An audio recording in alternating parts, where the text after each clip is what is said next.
Bismillahirrahmanirrahim. Assalamualaikum warahmatullahi wabarakatuh. Alhamdulillah. Alhamdulillahilladzi an'ama alaina ni'aman katsira. Asyhadu an la ilaha illallah wahdahu la syarika lah. Wa asyhadu anna sayyidana Muhammadan 'abduhu wa rasuluhu la nabiyya ba'dah. Allahumma salli wa sallim wa barik wa karrim mu'azzim ala sayyidina Muhammad wa ala alihi wa sahbihi wa mawalah, amma ba'd. Al-mukarramun, para jamaah yang mulia, puji syukur mari senantiasa kita haturkan, kita persembahkan ke hadirat Allah Subhanahu wa taala yang senantiasa melimpahkan, mengaruniakan kita nikmat yang tak terhingga banyaknya, utamanya nikmat iman dan Islam, yang dengan nikmat ini alhamdulillah syukur kita bisa melaksanakan ibadah pengabdian kita kepada Allah Subhanahu wa taala. Salawat dan salam semoga senantiasa tercurahkan ke hadirat junjungan kita Nabi Muhammad sallallahu alaihi wasallam serta keluarga, sahabat dan pengikut beliau.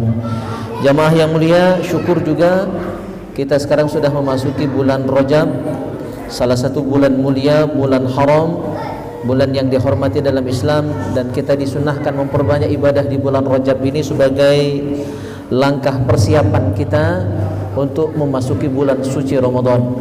Jadi kalaupun kita puasa di bulan Rajab ini, konteksnya adalah puasa di bulan haram, bulan mulia, dan persiapan memasuki bulan suci Ramadan.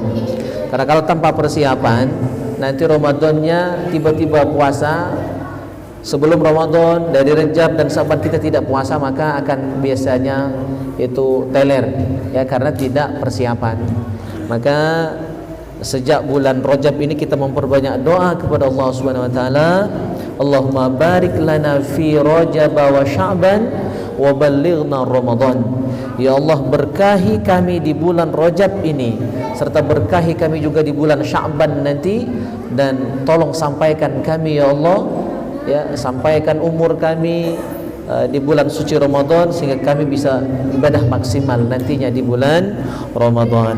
Nah, doa ini sunnah kita perbanyak selama sebelum Ramadan ini. Allahumma barik lana fi Rajab wa Sya'ban wa ballighna Ramadan. Jamaah yang mulia, satu hadis ingin saya sampaikan sebelum kita bahas kajian fikih kita, kitab Bidayatul Maniyah, 500 sunnah dalam salat. Satu hadis tentang motivasi belajar untuk kita semua. Rasulullah bersabda, la yanbaghi lil jahil ay yaskuta ala jahli. Tidak layak bagi orang yang tidak tahu mendiamkan ketidaktahuannya. Artinya kita tidak boleh merasa puas dengan ilmu kita. Ya, sepintar-pintar kita masih ada yang tidak tahu.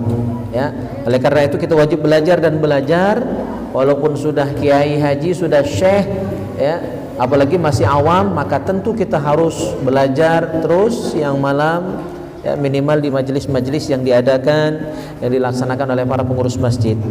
Maka mudah-mudahan dengan wasilah belajar itu ilmu kita akan makin meningkat. Dengan ilmu yang makin meningkat, harapan kita ibadah kita makin baik, makin berkualitas sesuai dengan tuntunan syariat. Maka tidak boleh kita mendiamkan ketidaktahuan kita, berarti wajib belajar dan belajar. Sebaliknya, la yanbaghi lil alim ay yaskuta ala ilmi. Tidak layak juga bagi yang berilmu mendiamkan ilmunya, artinya tak galak ngajar. Ya, maka yang berilmu wajib ngajar, yang belum berilmu wajib belajar. Ya. Jadi ketika dua-duanya ini berjalan dengan baik, itulah yang diharapkan. Baru bisa jalan. Yang berilmu ngajar, yang kurang belajar. Nah, jangan sampai sebaliknya, yang berilmu tak galak ngajar, yang belajar, yang kurang ilmu tak mau belajar. Akhirnya masjid sepi, ya, tidak ada cawisan, tidak ada jamaah karena tidak ada yang mau belajar dan mengajar. Mudah-mudahan kita termasuk hamba-hamba Allah yang senantiasa memperbaiki diri, ya, mengupgrade kualitas ilmu kita, sehingga dengan demikian iman dan takwa kita akan makin meningkat. Tapi kita lanjutkan sunnah salat yang ke-94. Tatwilu qiraatir rak'atil ula ala tsaniyah. sunnah dalam sholat membaca surah setelah suratul Fatihah. Dan di rakaat pertama sunnah surahnya lebih panjang daripada rakaat yang kedua. Ya, maka dalam hadis disebutkan dalam riwayat Imam Muslim dari Abi Sa'id Al-Khudri, kalau misalnya Rasulullah itu baca ayat 30 ayat di rakaat pertama, maka rakaat kedua separuhnya, berarti 15 ayat. Jadi kalau mau nuruti Al-Qur'an itu sebenarnya, kalau mau kita baca dari awal sampai akhir, sampai khatam Al-Qur'annya, maka itu ada tanda ain ya, ada tanda ain, ada tanda ruku. Uji kita apa itu namanya itu? Ustaz Nurman. Tanda ain itu. Makro, orang sering sebut itu makro, padahal ain itu singkatan dari ruku. Artinya kalau mau baca ayat Al-Quran dalam sholat, selain surah yang pendek-pendek, maka bacalah dari ain ke ain. Artinya satu makro kalau istilah kita itu ya. Padahal makro itu maksudnya adalah ain ya. Ruku, arti ain itu adalah ruku. Jadi kalau mau baca sampai ke tanda ain itu, dan itu cukup panjang sebenarnya ya, cukup panjang.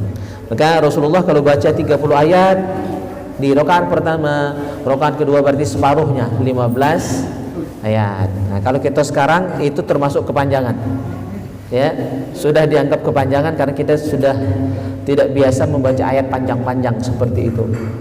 Maka minimal kita ikut kaidahnya. Kalau ayat pertama panjang, maka ayat kedua harus lebih pendek. Kalau ayat pertama 5 ayat, maka yang kedua minimal di bawah situ. Ya, jangan lebih. Kecuali memang ayat-ayat yang ada riwayatnya, seperti surah yang dibaca pada sholat Jumat dan sholat yang dibaca pada sholat hari raya. Rakaat pertama membaca Sabihis, ya, Al-A'la. Rakaat kedua membaca surah Al-Ghasyiyah, yang mana Al-A'la lebih pendek daripada Al-Ghasyiyah. Nah, itu karena memang ada riwayat. Tapi kalau ayat-ayat yang dibaca itu bukan berdasarkan riwayat, artinya kita mengambil sendiri, ya, menentukan sendiri ayat yang akan kita baca, maka kaidahnya adalah rakaat pertama lebih panjang daripada rakaat yang kedua.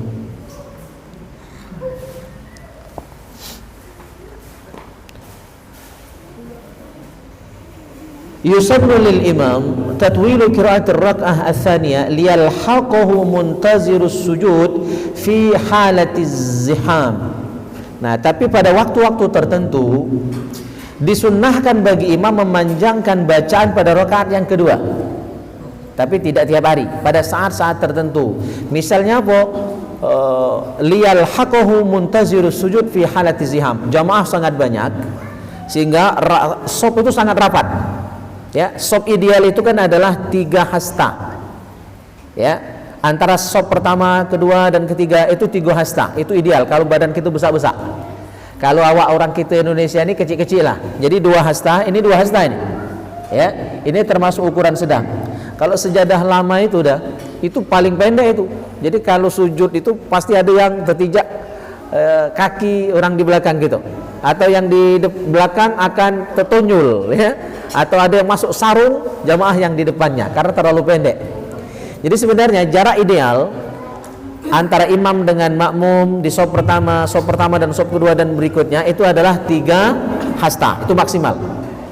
Jadi yang ideal berarti 2 sampai 3 hasta. Maka kalau sejadahnya pendek itu tidak mesti rapat.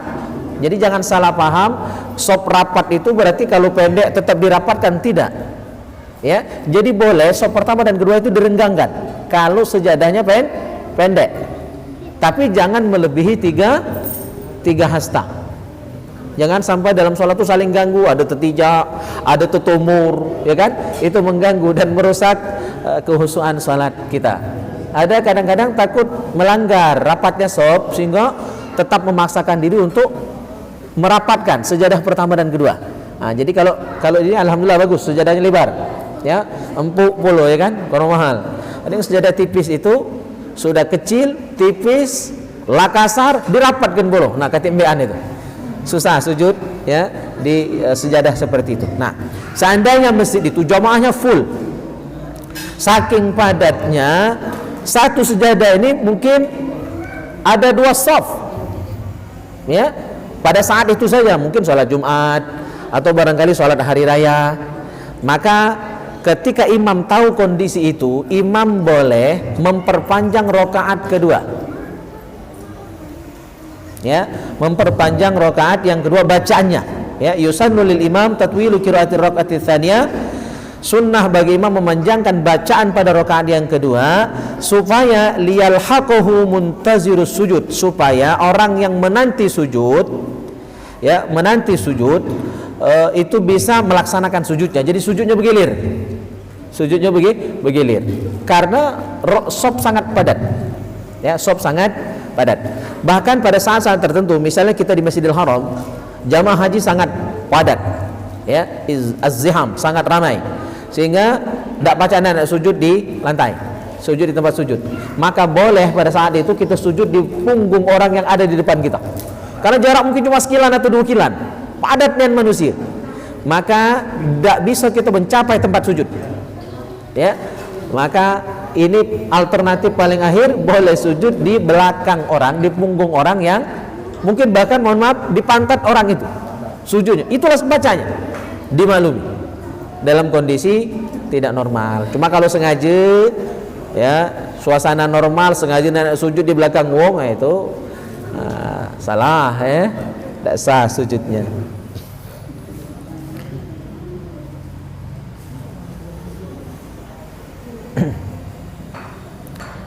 Al-jahru bil qiraati lil munfarid wal imam ghairil mar'ah bi hadratil ajanib fi subhi wa ulai al isya'ain wal jumu'at wa fil idain wal istisqa wal khusuf wat tarawih wal witri ba'daha.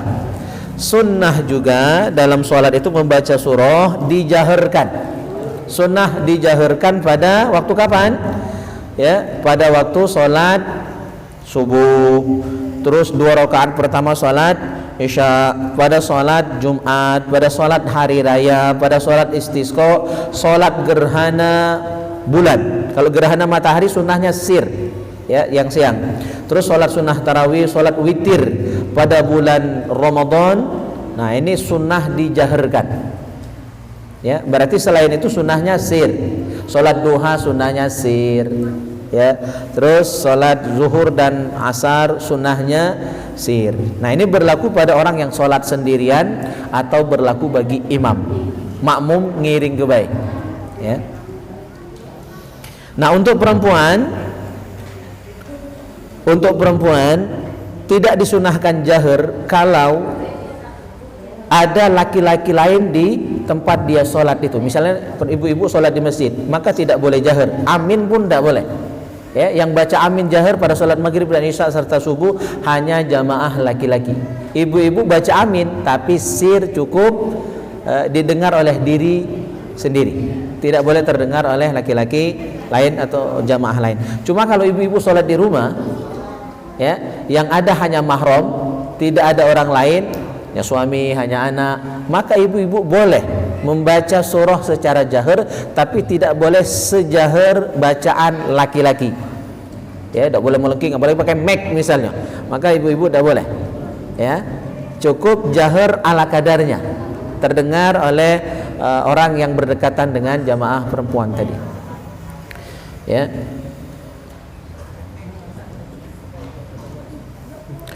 Antajharul mar'ah inda maharimiha wan nisa duna jahrir rajul. Nah, maka di sini disebutkan sunnah bagi perempuan menjaharkan bacaannya kalau ada mahramnya, atau dia sholat di dekat mahramnya, atau seluruh jamaahnya perempuan, tidak ada satupun laki-laki, boleh menjaharkan. Ya, tapi kalau dikhawatirkan bakal ada lanang yang nongol, ada satu saja laki-laki, maka tidak boleh jamaah perempuan tadi menjaharkan bacaannya, walaupun sholat maghrib, isya dan subuh. Tapi jaharnya duna jahrir rajul, tidak sejahar bacaan laki-laki. At-tawassut bainal israr wal jahri fi nawafilil lail al-mutlaqah. Nah, untuk salat malam, salat sunnah yang dikerjakan di malam hari, salat sunnah mutlak misalnya, maka bacaannya tengah-tengah, sedang saja antara sir dan jahar. Misalnya salat tahajud, ya, kalau di rumah dewe, ya, itu maka bacaannya bainas sirri wal jahri, tengah-tengah, sedang-sedang, antara jahar dan sir. Jadi tidak sir, tidak jahar beneran, tapi sedang-sedang antara keduanya.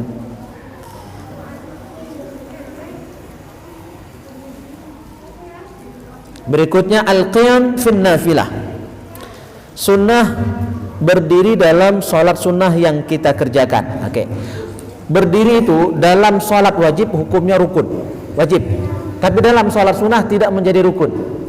Berarti boleh kita sholat sunnah sambil duduk, walaupun kita mampu berdiri.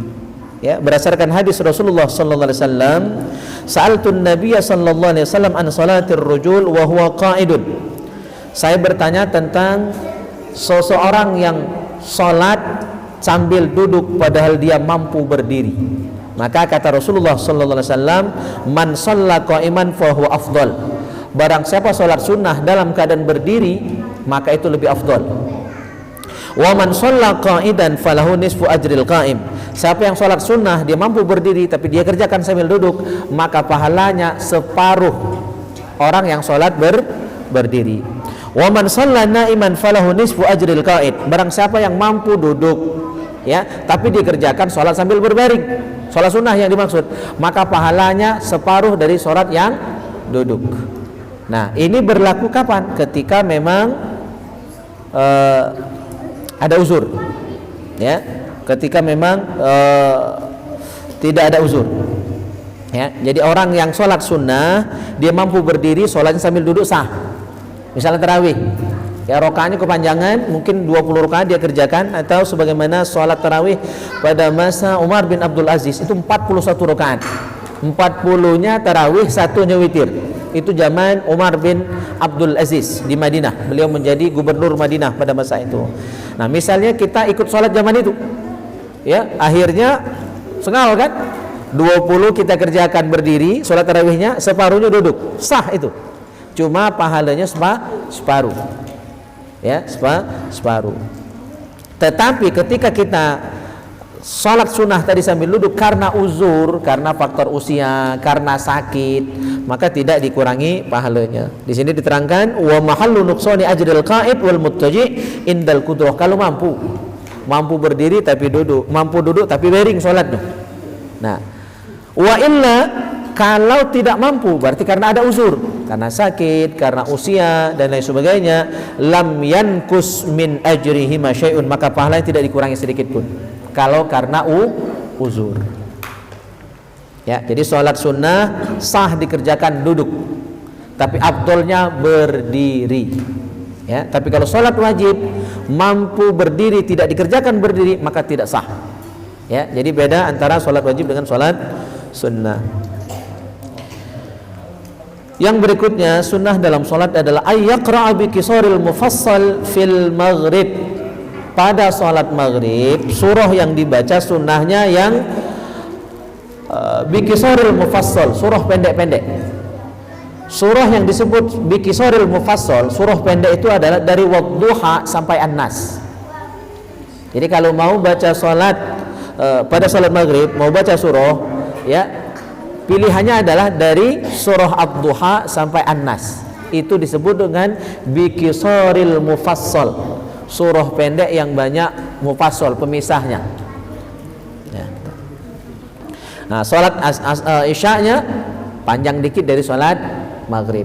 Kalau mau baca ayat yang bukan surah-surah pendek, maka pilihlah jumlah ayatnya tidak panjang-panjang, ya, kisaran 10 ayat ke bawah, ya, gitu. Jadi ukurannya qisaril mufassal itu adalah surat duha sampai surah an-nas. Itu untuk sholat maghrib. Yang panjang itu disunahkan pada waktu sholat subuh, itu sunnah panjang, ya. Subuh sama zuhur itu sunnah panjang. Isya dan asar itu sedang.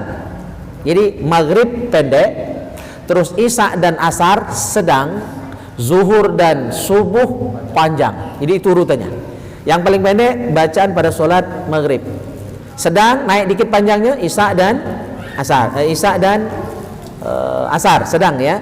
Terus agak lebih panjang zuhur dan subuh, zuhur dan subuh. Cuma di kita biasanya zuhur pendek itulah. Kadang-kadang cuma baca Al-Fatihah. Nah, jadi itu tidak sesuai sunnah. Ayyaqra'al munfarid wa imamul mahsurin radu bitatwil bitiwalil mufassal fi subhi wa zuhri. Nah, hendaklah membaca orang yang salat sendirian. Yang kedua, imam dari makmum yang ridho kalau imamnya baca ayat panjang. Jadi imam itu boleh baca ayat panjang kalau makmumnya senang. Kalau makmumnya ridho dibaca ayat panjang-panjang.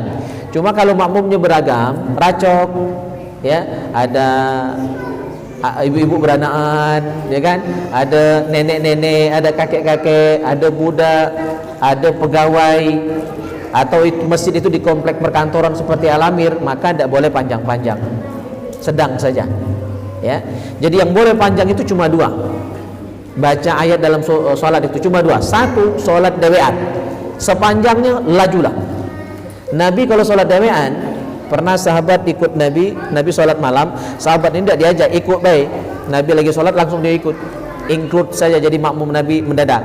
Nah, Nabi baca surah Al-Fatihah, surah yang pertama beliau baca adalah surah Al-Baqarah. Surah Al-Baqarah itu 286 ayat, 2 juz lebih. Dia pikir, sahabat tadi pikir sudah habis Al-Baqarah Rasulullah ruku, ternyata tidak. Dilanjutkan bacaan Nabi membaca surah An-Nisa, ya, sampai habis. Sudah habis An-Nisa, sahabat tadi pikir Rasulullah ruku, ternyata belum, masih ditambah satu surah lagi, surah Al-Imran. Al-Imran berjumlah 200 ayat, jadi 3 surah panjang semua. Itu baru 1 rakaat. Setelah habis surah Al-Imran tadi baru Rasulullah ruku. Jadi kalau nak panjang, salat dawean. Salat dawean. Yang kedua, wa imamu mahsurin, imam dari jamaah yang terbatas, jamaah khusus. Misal di pondok seluruhnya adalah santri, ya, imamnya kiainya ustadznya bebas, ya, karena dalam konteks melatih santri untuk tahan ibadah. Jadi kalau kita di pondok itu panjang-panjang. Pak Asqalani, saya pernah ceritakan di beberapa majelis itu ketika masih kampanye waktu itu, belum jadi bupati, sholat di pesantren. Waktu itu imamnya Ustadz Samsurihal, anak kiai, ya, itu rakaat pertama dibaca surah Yasin oleh Ustadz Nihal. Di pondok ujung Tanjung itu pinggir sungai banyak nyamuk, rasuklah dewek baca Yasin 1 rakaat, nyamuknya banyak. Itu cari di pondok, ya. Kalau di luar itu tidak bisa, akan menimbulkan fitnah. Jadi hanya 2 tempat itu kita boleh baca ayat panjang-panjang. 1 sholat dawean, 2 sholat di jamaah yang khusus, jamaah terbatas, bukan jamaah umum seperti ini tidak bisa, akan timbul. Yang 2 tadi, sholat sendirian dan makmum yang terbatas, boleh panjang pada sholat apa? Pada sholat subuh dan sholat zuhur. Jadi dari 5 waktu itu yang terpanjang sholat subuh sama zuhur, ya, boleh. Terakhir untuk kita bahas pada malam hari ini, ayyaqra'al munfarid wa imamu man marra bi awsatil mufassal fil asri wal isya. Nah, untuk sholat asar dan sholat isya, awsatil mufassal, ayatnya ayat yang sedang, ya. Jadi sholat isya itu sedang, tidak panjang nian, tidak pendek nian, ya. Asar juga ayat yang dibaca sedang. Jadi urutannya yang pendek itu maghrib, terus sedang isya dan asar, terus yang panjang niat zuhur dan subuh. Itu yang panjang, ya. Maghrib pendek, terus sedangnya asar dan isya, paling panjang zuhur dan subuh. Baik, sampai di sini silakan kalau ada yang ingin didiskusikan bersama.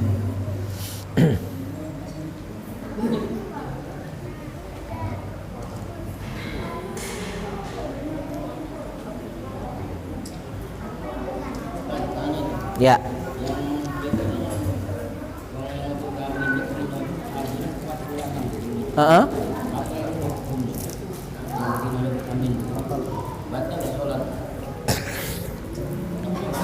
Ya, tadi saya terangkan ibu-ibu baca amin juga sebagaimana bapak-bapak, tapi aminnya sir, cukup ibu-ibu sendiri yang mendengar.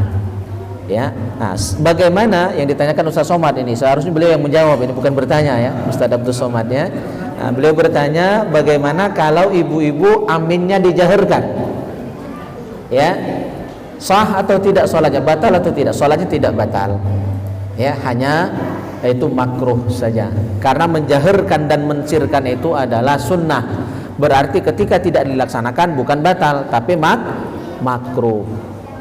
Ya, karena suara ibu-ibu itu bukan aurat, walaupun tidak boleh dijaharkan pada salat, ya, bukan aurat.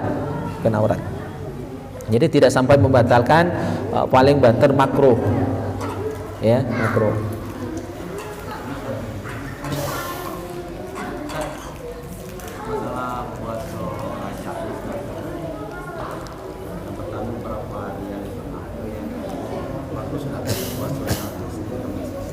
Ya,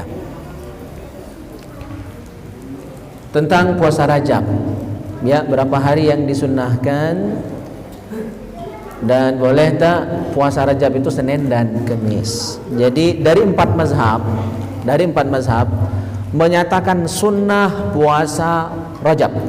Ya, mazhab apa saja? Mazhab Maliki, mazhab Hanafi, Syafi'i dan Hambali. Tiga mazhab ini menyatakan puasa Rajab itu sunnah. Nah, satu mazhab menyatakan makruh puasa Rajab kalau full 1 bulan. Full 1 bulan. Berarti kalau tidak full 1 bulan, misalnya Rajab ini ada 30 hari, ada sehari tidak puasa, maka hilang makruhnya.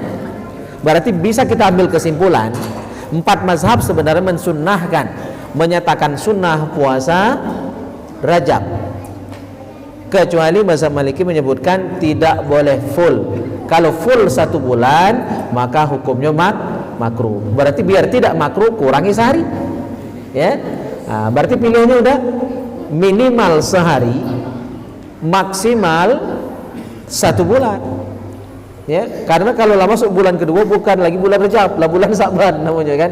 Nah, ya. Jadi boleh sehari sampai semampunya 1 bulan full boleh. Menurut 3 mazhab diperkenankan, menurut 1 mazhab makruh saja, tidak haram. Ya, jadi silakan sesuai kemampuan. Minimal sehari, maksimal 1 bulan full. Nah, boleh tidak puasanya Senin Kamis? Ya boleh. Menurut Imam Romli dan Imam Ibnu Hajar diperkenankan, bahkan itu dapat pahalanya double, bahkan bisa triple. Maka ibu-ibu atau bapak yang masih punya hutang puasa yang belum sempat diqadha, saat inilah waktu untuk mengqadha Ramadan, puasa Ramadan yang tinggal beberapa waktu yang lalu, ya. Dan insya Allah itu dapat triple. Kalau mengqadha di bulan Rajab ini dapatnya triple, dapat 3 in 1, ya.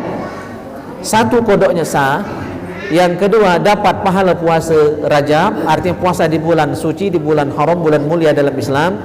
Yang ketiga dapat pahala puasa Senin Kamis kalau dikerjakan pada hari Senin Kamis, ya, dapat 3. Kodoknya sah, terus dapat pahala puasa Rajab, sekaligus dapat pahala puasa Senin dan Kamis. Hanya teknisnya ulama beda pendapat. Ada yang bilang cukup diniatkan kodok saja. Kalau yang mau mengkodok puasa, cukup niat kodok, maka yang sunnah include otomatis, ikut masuk otomatis, ya. Jadi misalnya aku puasa esok hari, mengkodok puasa Ramadan tahun kemarin karena Allah, cukup niatnya wajib saja. Maka kalau puasanya di bulan Rajab, otomatis dapat pahala Rajab.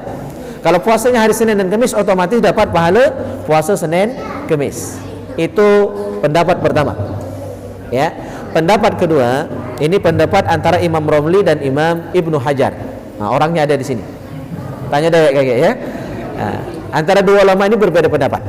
Nah, menurut pendapat yang kedua harus disebut, karena kalau tidak diniat, tidak dapat. Karena berdasarkan hadis innamal a'malu binniyat, amal itu sesuai niat. Maka biar tiga-tiganya dapat, sebutkan dalam niat. Tapi kata guru kami almarhum Ustaz Taufik Hasnuri, sebut yang wajib dulu.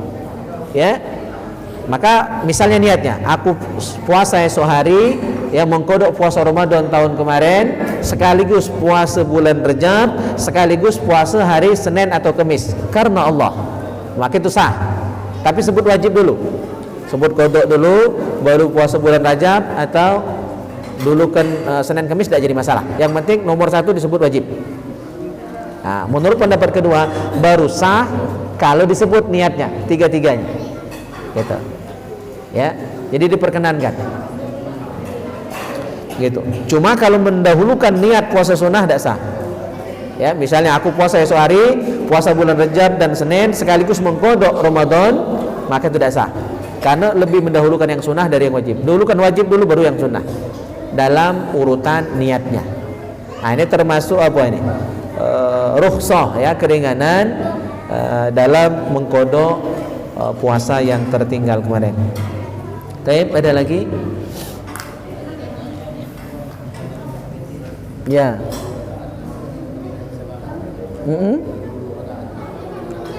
Sholat witir.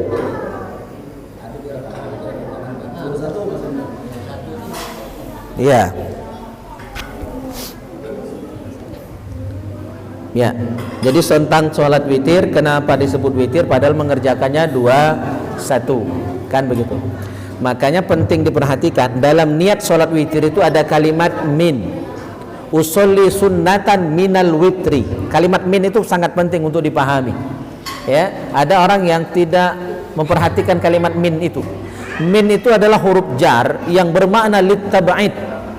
Tab'id itu maknanya sebagian. Ya, jadi sebagian dari seluruh. Ya, nah, sholat witir kan sholat yang ganjil. Nah, boleh dikerjakan nyicil 2 terakhir 1, atau langsung 3, atau langsung 5, atau langsung 7, atau langsung 11. Tapi kan itu repot, berat. Saya pun tidak sanggup, bingung kaki rokaatnya berapa itu. Maka dicicil 2 terakhir 1. Ya. Nah, fungsi huruf min tadi menyatakan itu 2 itu sebagian dari total rokaat sholat witir yang akan kita laksanakan. Ya, gitu maksudnya. Maka ya apa? Disebut witir itu bukan karena dilaksanakan dia 2-1. Kalau itu kan dilihat genap. Jadi yang dilihat itu adalah total penjumlahannya. Kalau kita mau melaksanakan 3 rakaat misalnya witirnya, maka disebut witir itu adalah 2 + 1. Makanya ada kata min. Ya, itu sebagian dari 3 rakaat itu saya kerjakan 2 dulu, nanti baru ditutup dengan 1. Jadi witir itu penjumlahannya, totalnya. Kalau dilihat 2 ya genep, maka tidak pas disebut witir. Tapi kan ada huruf min pada niatnya itu, maka tidak masalah. Karena makna huruf min itu adalah sebagian.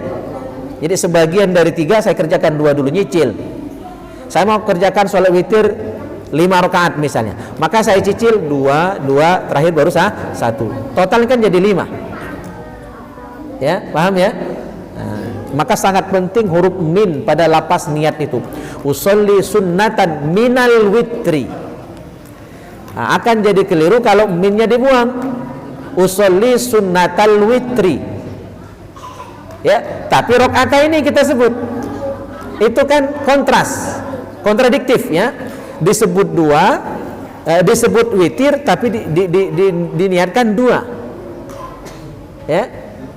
Itu yang kontrasnya. Maka biar tidak salah ada huruf min. Jadi ulama dulu cerdas, bahasa Arabnya paham. Nah, kita yang kurang paham bahasa Arab ini menganggap itu jadi masalah. Ya, paham? Ya, jadi min itu bermakna sebagian. Jadi nanti total keseluruhan rakaat sholat witir itulah yang disebut sholat witir. Terserah mau kita kerjakan 1 disebut witir, mau kita kerjakan 3 tetap witir, mau kita kerjakan 5, 7, 9, maksimal 11 itu namanya witir. Dan witir itu total keseluruhan rakaat yang kita kerjakan, bukan waktu pelaksananya 2 itu. Ya. Ya.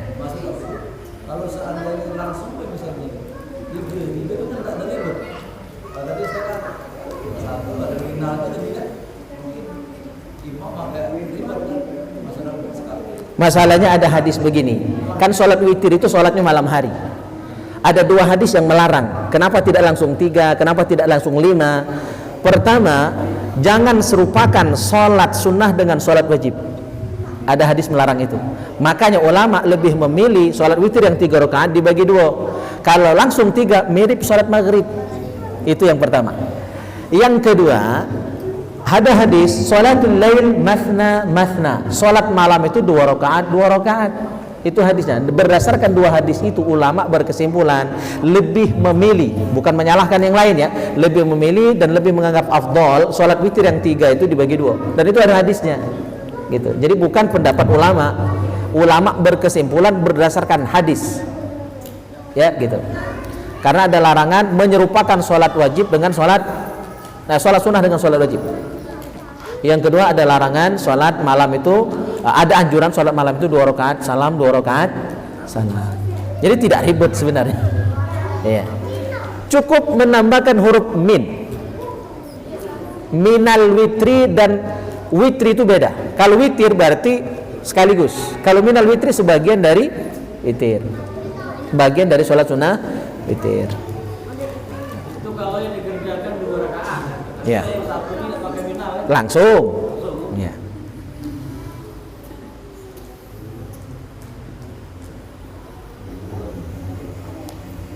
Jadi kalau salat tarawih 4 rakaat. Ya. Salat tarawih 4 rakaat langsung 1 salam. Kalau mazhab Syafi'i tidak sah. Berdasarkan aturan dalam mazhab Syafi'i, salat tarawih 4 rakaat salam 443 itu tidak sah. Mazhab Syafi'i. Nah, kalau mazhab lain ya silakan. Saya menjawab berdasarkan mazhab Syafi'i, tidak sah. Maka guru kami Ustaz Nawawi Al-Hafiz, beliau itu kalau bulan Ramadan menyebar santri-santrinya. Itu banyak masjid yang minta untuk dikirim imam-imam dari pondok pesantren Ahlul Quran. Ya. Dan beliau selektif. Kalau masjid itu 8 rakaat tarawihnya, tapi 2 beliau akan mengirim santrinya.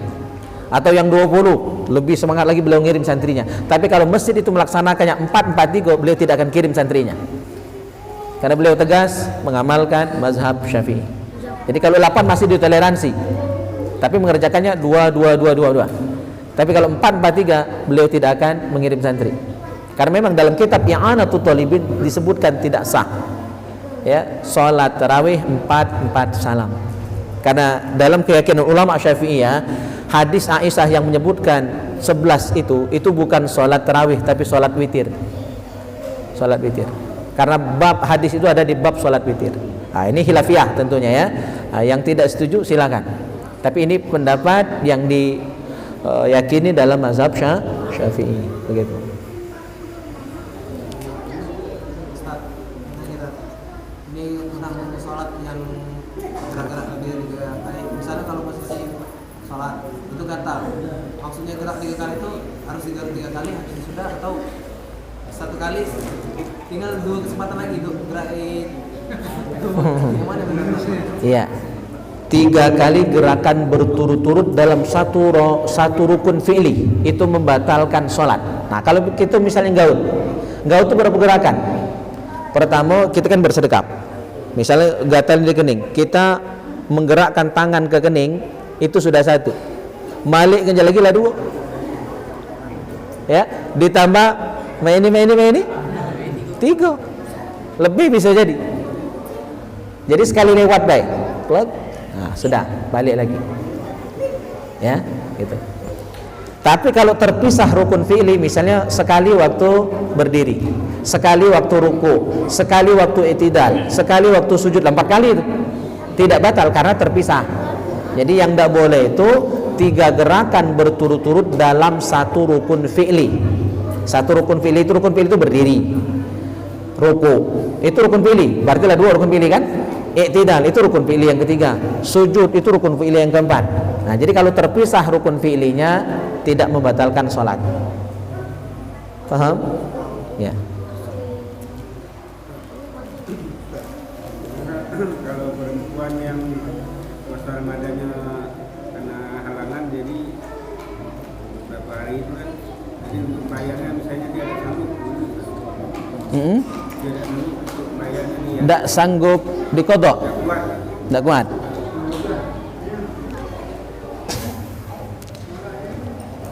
Tidak sanggup itu kalau karena memang sakit maka dimaklumi, ya, atau karena tua maka memang tidak wajib, atau sakit yang tidak ada harapan sembuh maka tidak wajib. Dia seharusnya bayar fidyah waktu itu. Ya, tapi kalau sakitnya masih ada harapan sembuh, maka dia tetap wajib qada. Ya, menunggu kesembuhnya. Tapi kalau sudah diponis dokter tidak mungkin sembuh beliau ini, walaupun mungkin usia masih muda, tapi penyakitnya sangat parah, maka berarti sakit yang tidak ada harapan sembuh dianya, maka dia tidak wajib qada, dia hanya bayar fidyah. Ya, bayar fidyah, memberi makan satu orang fakir miskin sehari, kali berapa hari dia tidak puasa gitu. Tapi kalau dia sakit masih ada harapan sembuh, ya kan, tetap wajib menunggu kesembuhannya, baru setelah sembuh betul baru dia mengqadha puasanya tadi. Jelas? Ya.